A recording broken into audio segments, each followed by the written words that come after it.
There's a confluence of a number of different trends that I think are impacting the future of brand building and marketing. One is societal, another is technological, and then the third is what I would call commercial activations. Hey, what's up, branding experts? Welcome to Unbranding Podcast. And today I have a very special guest, Mitch Duckler. And Mitch is a brand consultant, but he's also a TEDx speaker, best-selling author, and the founder of Full Search. So Mitch has worked with big brands like ExxonMobil, Deloitte, Caterpillar, Hyatt Hotels, just to name a few. And so he has over 3 decades of experience in brand management and consulting at Unilever, the Coca-Cola Company, and Profit. And so today we are going to talk about his new book that just coming out, The Future Ready Brand. Hello, Mitch. Thanks for joining us today. Hey, thank you. Good to be with you as well. Thank you so much. Your book is coming out soon on May 14. Let's start off with a simple question. What motivated you to actually write this new book? What I noticed through a lot of my interactions with clients is just that we're at a point where there's a confluence of a number of different trends that I think are impacting the future of brand building and marketing. And they cut across a few different dimensions. One is societal, another is technological, and then the third is what I would call commercial activation. The book covers really all 3 of those different facets. And there's 3 chapters in each. In society, I talk a lot about the increasing importance of purpose and transparency, changing attitude towards health and wellness, especially coming out of a pandemic, and then the emergence of Gen Z and how they are reshaping the marketplace. And then in the technological section, there are 3 chapters as well. And I talk in one about artificial intelligence and predictive analytics and how that's shaping how brands are built. Also extended reality and the metaverse, and then Web3 and blockchain. And then finally, how that convergence of technologies, those technologies that I just mentioned, are shaping things like content marketing, gamification, and influencer marketing. So that's a lot, and it's a lot of change and a lot of evolution, if you will, to process in a short amount of time. No, it's great. So you cover basically different elements of brand building and then those new technologies as well. But let's start with talking about a corporate purpose, right? Now we see more and more brands try to leverage that kind of a trend, right? And there are different ways to go about that. So can you just talk to us about some of the best practices, the right way of doing that and using and defining your brand purpose and then using that for marketing and brand building? Yes, I think that the key is, and I should have mentioned at the outset, I interviewed over 40 CMOs across all of these topics. Obviously, not everyone talked about every topic, but a number of them did talk about purpose. And the first thing that really popped for each one of them is the importance of authenticity and to be genuine. Purpose is very different from having a corporate social responsibility platform, a CSR, right? That's all well and good, and there's certainly nothing wrong with it. But purpose is something much stronger, and it's just much more embedded in everything that the company does and everything it stands for. And in order for that to really be effective, it has to be genuine and authentic. And that's really where it starts. And then secondly is it needs to be embedded in everything you do. Right. So it should be reflected in the choices you make, the strategic decisions that are made by a company. And in a perfect world, it actually will help shape the positioning of the corporate brand. Right. I forgot to mention that, but in your book, you featured those interviews with many different CMOs of some of the biggest brands, as I mentioned, Deloitte, but also like Danone, CVS Health, BMW, American Eagle, Lexus, so Pepsi, New Balance, so some of the biggest brands. And okay, so some of my key takeaways for our listeners: your purpose needs to be authentic. It should be embedded in everything that you do so that the decisions that you're making, the strategic decisions, the positioning, and in everything that you do, that purpose should kind of underline everything that you do as a brand, right? And in the book, you go into detail and you describe different techniques on how to define that purpose, how to find that purpose, and then talk about that and embed this purpose in those different aspects of brand building. And now, in your book, you also talk about AI, using AI and those emerging technologies. So can you just talk to us about that? how to make a sense of AI, how to leverage that for creating better brand experiences? So in terms of AI, the capability, the machine learning is really what is enabling a lot of the advances in AI and how it's improving marketer effectiveness. But what it really comes down to is this really enabling what I would call hyper personalization. Marketing is no longer a case of one to many. And segmentation years ago was one of the first steps to make the marketing, the brand a little bit more personal. You would segment the market, and there might be 5 or 6 or 7 distinct segments within the market, and you would then tailor the experience or the offer or both to those individual segments. And now with AI, you have the ability to essentially micro segment, to have not just 4 or 5 or 6, but dozens or hundreds or even thousands of segments, essentially, and then to create your offer and the associated experience in a way that's highly more personalized to those individuals. And it's really the technology, AI's ability to do that fast and at great scale that has enabled this. Yeah, that's a great point that you're making. So basically, the way we can use AI for marketing effectiveness is through creating an offer that is more personalized, right? So in the past, we've seen segmentation, right? You can create different segments of your audience to better appeal to them and connect with them. But now we can do it on a larger scale and go in deeper, because we can leverage machine learning and AI to help us create this offering and create those stories and talk about our product or service in a way that connect with those different segments. And we can go really deep and into that. Now, in your book, One of the great yeah, go ahead. Oh, no, I was going to say, sorry to interrupt. I was going to say one of the best examples I had of that, I interviewed the CMO of Sephora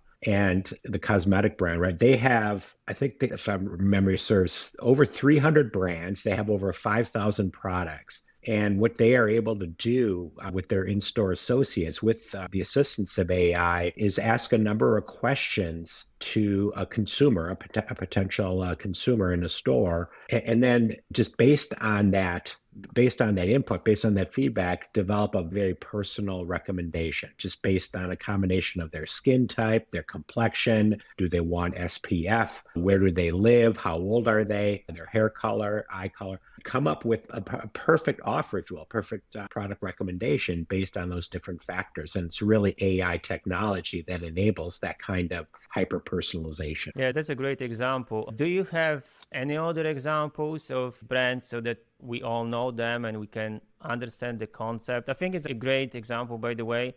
Any other examples you can give us? Yeah, there's numerous examples. Another one I would point to is McDonald's, and a lot of the fast food and restaurant chains are doing this as well. But what they are able to do, again, is especially through zero party and first party data, they understand consumers, right, at a very detailed level, not just in terms of what their behaviors and preferences are, but also the surrounding context. So in other words, where are they at a particular time and day? Right? And what's going on? Where are they actually physically located? What day of the week is it, right? Do they tend to have a certain routine on a Tuesday or Thursday afternoon? And as such, can you make an offer that will be particularly enticing to them and prompt them to want to make a visit? And that's just obviously a level of targeting and personalization that has never been possible before. In your book, you also talk about Gen Z and how to connect with them. Can you just talk to us about some of the key takeaways from your book? What are some of the unique ways we can connect with them? We know that Gen Z audiences, they more individualized, but also,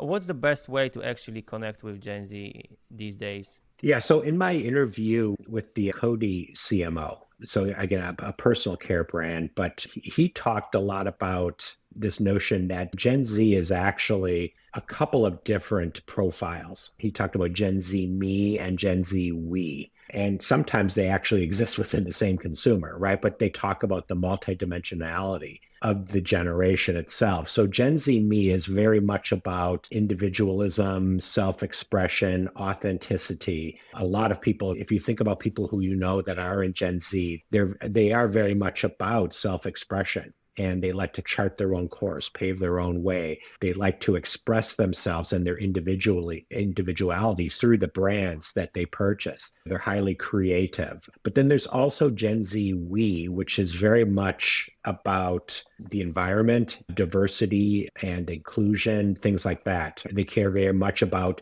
the purpose and the cause that we spoke about just a few minutes ago. They are highly engaged, very socially conscious, concerned about the planet, sustainability, and so forth. And it's really, I think, for brands to be successful, it's needing to appeal to really both of those. This notion of self-expression and individuality, but also caring about somebody more than just yourself and doing good for the world. So there is this dualistic nature of Gen Z, right? Gen Z me versus Gen Z we, and you go in detail and talk about that and some strategies, some marketing strategies on how to connect with both, right? So we've talked about that, we've talked about AI, and then we also have other technologies like VR, AR, MR, and you talk about that in the book as well. So can you just, for those who want to understand this, how we can leverage those technologies, can you just give us maybe some examples of how we can create more immersive brand experiences for our customers using some of these technologies?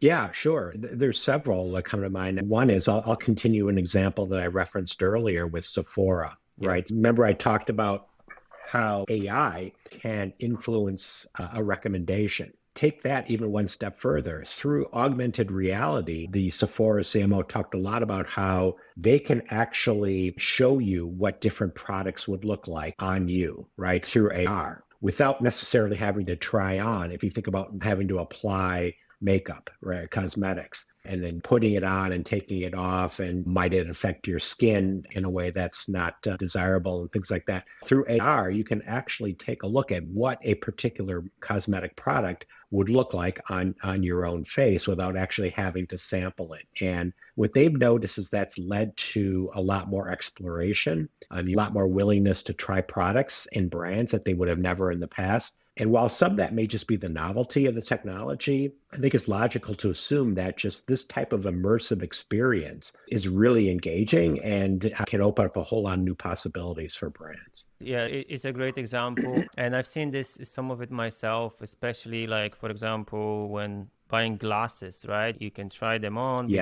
before you order these glasses. So maybe that's more relevant for me as a man, but obviously for women, Sephora, And IKEA is another example. You can take pictures of your living room, right, or your family room, and actually then take a look at the products that IKEA offers and how will that look in my layout, in my specific floor plan. So again, it's just the opportunity, the AR and the VR beyond metaverse, which I think has gotten a bit of a quick start and then a sudden stop. There is this notion of the immersive technologies that really can exist in marketing and brand building without necessarily going all out into the metaverse. No, that's a good point. Yeah, IKEA, we can all relate to that as well. I think Amazon is doing something similar as well. I think they have this feature. I actually tried this. So if you buy like a sofa, which I recently bought, you can actually like put it in your room using your phone camera, see how it's going to look like. These are great examples of how we can leverage augmented reality